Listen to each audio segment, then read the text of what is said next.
Eh bien, bonjour et bienvenue sur Crédit TV, la première chaîne d'info Crédit de France. On accueille bien sûr notre ami Laurent Denis. Laurent, bonjour. Bonjour Eric, bonjour à tous et bonjour Olivier. Bonjour Eric. On est ravi de vous accueillir, Olivier Landrevie. Vous êtes président de CAFPI et on est effectivement heureux de vous accueillir aujourd'hui sur notre plateau dans le cadre d'un nouveau cycle d'émissions où on a souhaité donner la parole aux patrons des grandes enseignes du courtage en crédit, puisque vous avez forcément beaucoup de choses très intéressantes à nous présenter. Laurent, un mot peut-être avant de laisser la parole à Olivier. Peut-être tout simplement, Olivier, qu'est-ce qui se passe chez CAFPI? Quoi de neuf chez CAFPI? Alors Laurent, peut-être avant de vous raconter l'actualité de CAFPI, rappeler ce qu'est CAFPI. CAFPI, c'est le premier réseau de courtage en crédit immobilier en France et c'est surtout le pionnier puisque les frères Assouline avaient inventé ce métier en 1971. Aujourd'hui, CAFPI, c'est 240 agences, 1500 personnes, 9 milliards de crédits annuels et un réseau commercial organisé sur un format de mandataire. Donc, nos courtiers sont des entrepreneurs courtiers indépendants à qui on fournit des murs, une marque, des outils, des partenariats bancaires. Et ils ont beaucoup d'autonomie dans le déploiement de leur stratégie pour construire un réseau d'apporteurs d'affaires localement. Voilà. Alors, il se passe, comme vous l'avez noté, beaucoup de choses chez CAFPI depuis l'été dernier. Il y a eu un moment important avec le changement d'actionnaire de la société, puisque les fondateurs ont cédé la majorité du capital à un fonds d'investissement français qui s'appelle Blackfin, qui est spécialisé dans les services financiers et qui, pour la petite histoire, a été monté par les anciens fondateurs de Fortuneo. Voilà. Alors, en lien avec ce changement d'actionnaire, il y a eu un renouvellement assez profond de l'équipe de direction. J'ai autour de moi une équipe jeune, assez largement féminisée, je tiens à le souligner, et avec beaucoup de talents qui viennent de différents horizons, du courtage, mais aussi de la banque, des fintech et du monde des startups. Voilà. Ouais, c'est intéressant de voir cette recomposition et comment évolue, évidemment, nous on est tous très attentifs à ça, comme ceux qui nous écoutent. Et c'est très intéressant de voir ces changements, ces modifications dans les transformations du marché. Alors ça s'est traduit donc tout ça par des projets concrets. Bien sûr, il s'est passé beaucoup de choses. Depuis le mois de septembre, nous avons d'abord travaillé à une remise à plat complète du format de rémunération de nos mandataires, de façon à retrouver de la compétitivité et puis aussi pour introduire des éléments assez innovants qui permettent de fidéliser nos mandataires et de les encourager à participer eux-mêmes à la croissance de notre réseau de mandataires. On a pour objectif de doubler la taille de ce réseau de mandataires pour atteindre 2000 mandataires à horizon 5 ans, ou je devrais dire maintenant 4 ans et demi, ce qui est évidemment un challenge. Ensuite, on a également lancé un certain nombre d'investissements technologiques pour se doter de ce qui se fait de mieux, en particulier sur les sujets d'articulation entre le web, qui est un canal d'acquisition clientèle de plus en plus important, et le réseau physique qui reste essentiel dans notre capacité à transformer des leads en business véritablement signés et en chiffre d'affaires. Toujours sur le front technologique, on investit aussi beaucoup pour doter nos mandataires des meilleurs outils de la place à base d'intelligence artificielle pour qu'ils puissent monter leur dossier de façon toujours plus rapide et faire des choix pertinents en matière de fléchage vers les différents partenaires bancaires. C'est très intéressant, Olivier, merci, parce que donc on sent bien dans vos propos un parti pris et un engagement très ferme en direction des mandataires. Les chiffres ambitieux que vous avez mentionnés en sont un exemple. Et de l'autre côté, des moyens à mettre à disposition de ces mandataires sans pour autant gâcher cette relation très délicate que chaque commerçant bancaire doit trouver entre le commerçant physique et le robot hein, qui est bien entendu aujourd'hui, on le sait, un des gros enjeux de l'activité. Donc ça, c'est très intéressant. Merci pour ces éclairages qui sont précis et très instructifs pour ceux qui nous écoutent. Eh bien, on va passer, Eric, à notre petite page de pub habituelle. Exactement, on fait une courte pause et on se retrouve. Déjà une pause avant d'enchaîner. Et on se retrouve tout de suite. Avec plaisir. Un nouveau style, un nouveau souffle, le Salon du Crédit s'implante dans un espace magique, plus naturel, plus accessible, plus professionnel. Rendez-vous les 25 et 26 octobre 2022, au cœur du bois de Vincennes dans un écrin de verdure, où l'attitude zen et le business se complètent à la perfection. Rejoignez-nous au Parc Floral de Paris, le tout nouveau terrain d'expression du Salon du Crédit, et laissez votre imagination mettre en scène votre nouvel espace exposant.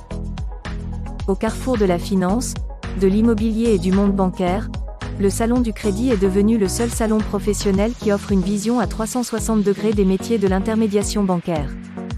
Réservez dès à présent votre stand et participez au Salon du Crédit 2022, 100% dédié aux professionnels du crédit, les 25 et 26 octobre prochains au Parc Floral de Paris.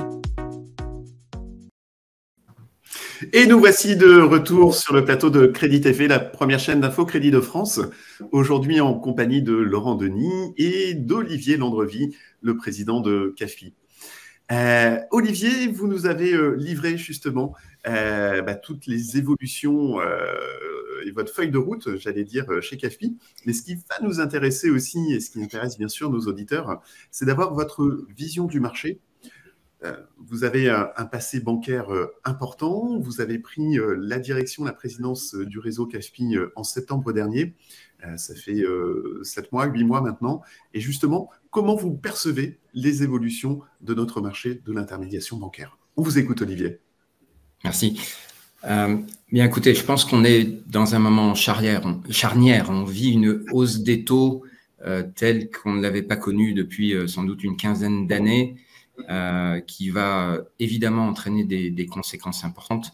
On vit tous, nous courtiers en ce moment, des moments difficiles du fait de la réglementation un peu obsolète du taux d'usure, sur laquelle je vais pas m'attarder, mais voilà, c'est un moment qui va inévitablement être un moment de recomposition pour le secteur du courtage, me semble-t-il. C'est un secteur, comme vous le savez, qui est encore très fragmenté, avec un très grand nombre d'acteurs. Et je pense que ce ralentissement inévitable lié à la hausse des taux va accélérer un phénomène de concentration qui était déjà à l'œuvre à bas bruit et qui va sans doute prendre de l'ampleur. Au-delà de la hausse des taux, il y a d'autres facteurs qui poussent dans cette direction, me semble-t-il. Il y a un facteur de réglementation. Alors certes, notre secteur est réglementé depuis 2013, mais la nouvelle étape avec la réforme du courtage qui est maintenant en place depuis le mois d'avril, avec l'obligation d'adhérer à des associations professionnelles, je pense va accélérer ce phénomène de concentration. Et au-delà de ça, moi, en tant qu'ancien banquier, je suis encore bien placé pour percevoir que dans les grandes banques, il y a eu une prise de conscience ces dernières années avec la montée en puissance du courtage et la démultiplication du nombre de courtiers auxquels les banques ont affaire, qu'il y a maintenant une volonté de rationaliser ces relations et de mieux les piloter. Le courtage pour une banque, c'est vraiment... il y a des enjeux stratégiques d'acquisition clientèle et c'est un sujet qui mérite vraiment d'être piloté avec chacun des courtiers que les banques utilisent. Donc ça aussi, je pense, ça poussera à la concentration. Enfin, il y a un dernier facteur qu'on a un tout petit peu évoqué tout à l'heure, qui est le facteur technologique. Je pense que notre métier va être de plus en plus basé sur des technologies puissantes qui demandent des investissements lourds.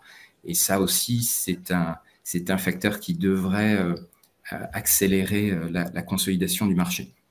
Mais au-delà de ce moment forcément compliqué pour tout le monde à naviguer avec la hausse des taux, je reste profondément optimiste sur le moyen terme pour le développement de notre métier de courtier. Je pense que les Français sont maintenant complètement acquis à la notion d'architecture ouverte quand il s'agit d'emprunter et ont plus que jamais un besoin d'accompagnement dans ce moment incroyablement stressant qu'est une acquisition immobilière. Et je dis à chaque fois que j'en ai l'occasion que notre rôle en tant que courtier, ce n'est pas seulement d'aller chercher le meilleur taux pour le client, c'est aussi le décharger de ce stress phénoménal qui est l'acquisition d'un bien immobilier et son financement. Et on est là pour ça et je pense qu'il n'y aura pas de retour en arrière dans l'écosystème quant à la place des courtiers. Très bien, merci beaucoup Olivier pour cette présentation de votre vision du métier. Un métier sur lequel vous êtes rassurant, en tout cas, au niveau de l'appétence des consommateurs, du client final qui vient rencontrer un courtier pour l'accompagner dans son projet. Laurent, peut-être un commentaire par rapport à ce que vient d'exposer Olivier. Alors, le commentaire va être très simple et très rapide. Je pense qu'on ne va pas trouver beaucoup de contradicteurs à l'idée que le marché du courtage s'est définitivement installé et surtout à cette idée qu'a souligné Olivier Landrevie, qui est, je pense, une idée forte on n'en pense pas les conséquences suffisamment parce que pendant des années, on a été focalisé sur les taux. Moi, je me souviens d'un grand patron de banque il y a une dizaine d'années qui avait dit « on n'a plus besoin de courtier parce que les taux baissent ». Bah oui, les taux baissent. Pourquoi les emprunteurs vont avoir besoin d'aller voir des courtiers? On voit que les taux baissent, on a besoin de courtiers. La démonstration vient d'être faite. On voit que les taux montent. Bien sûr qu'on a besoin de courtiers, mais on a aussi besoin de courtiers pour la raison qui a été très bien dite. Au-delà de la recherche d'un taux, il y a un service beaucoup plus large qui est prodigué par le courtier, y compris dans une dimension psychologique, dans ce moment très difficile, très stressant, très tendu, qui est l'acquisition d'un bien immobilier. On multiplie avec le bien immobilier toutes les tensions, en fait. Les tensions du crédit, les tensions du marché de l'immobilier, et le courtier est là pour les apaiser. Très bien, merci beaucoup Laurent pour ce commentaire. Olivier, on approche du terme de notre émission. Je voulais vous poser une question, Olivier, si vous le permettez. Ce serait peut-être de donner quelques conseils, quelques pistes aux personnes, à nos auditeurs, des conseils de lecture, de documentaires, de films, bref, pour apprendre aussi un petit peu à mieux vous connaître à titre personnel. Olivier. Alors, j'ai choisi 3 nourritures intellectuelles. La première, c'est l'ouvrage de Daniel Kahneman, qui avait été prix Nobel d'économie il y a quelques années, qui s'appelle Système 1, Système 2, les 2 vitesses de la pensée, qui est un livre magistral sur la façon dont notre cerveau fonctionne et les biais cognitifs dont nous sommes tous victimes au quotidien. Le deuxième, c'est un ouvrage de Frédéric Laloux, qui a été traduit en français, mais dont curieusement le titre, lui, n'a pas été traduit. Donc je vais le dire en anglais, vous m'excusez. C'est Reinventing Organizations. Et c'est un livre sur les modèles d'entreprise libérés, donc sur des modèles organisationnels tout à fait disruptifs et qui est absolument passionnant. Et puis, le dernier livre, il est beaucoup plus connu, je suis sûr que certains d'entre vous l'ont déjà lu, c'est le livre de Yuval Harari qui s'appelle Sapiens et qui raconte l'histoire du monde avec une intelligence absolument phénoménale. Merci beaucoup Olivier. Je précise qu'on va mettre dans les commentaires sur notre chaîne YouTube les références à ces différents ouvrages. À nouveau, donc, merci d'avoir accepté notre invitation sur Crédit TV. Je pense que c'est toujours très, très intéressant de recevoir des patrons qui font le courtage aujourd'hui. Je laisse la parole à Laurent pour un petit mot de conclusion avant, évidemment, de vous donner le mot de la fin, cher Olivier. Eh bien, un grand merci pour votre spontanéité et votre franchise. Je pense que tout le monde appréciera le partage très simple et à la fois très clair que vous avez fait aujourd'hui. Un grand merci. Merci à vous. Merci de m'avoir donné l'opportunité de m'exprimer. Et Eric, vous vouliez un mot de la fin? Oui, s'il vous plaît. Je vous donne ce mot extraordinaire de Nelson Mandela qui disait « Je ne perds jamais, soit je gagne, soit j'apprends ». Bravo. C'est une très belle maxime, en effet. Merci une nouvelle fois, Olivier. Et on se dit à très bientôt. On se retrouvera de toute façon physiquement cette fois-ci à l'occasion du Salon du Crédit. On espère évidemment votre présence. À très bientôt. Merci, messieurs. Merci à tous nos auditeurs. Et rendez-vous très prochainement sur Crédit TV, la première chaîne d'info Crédit de France. À bientôt.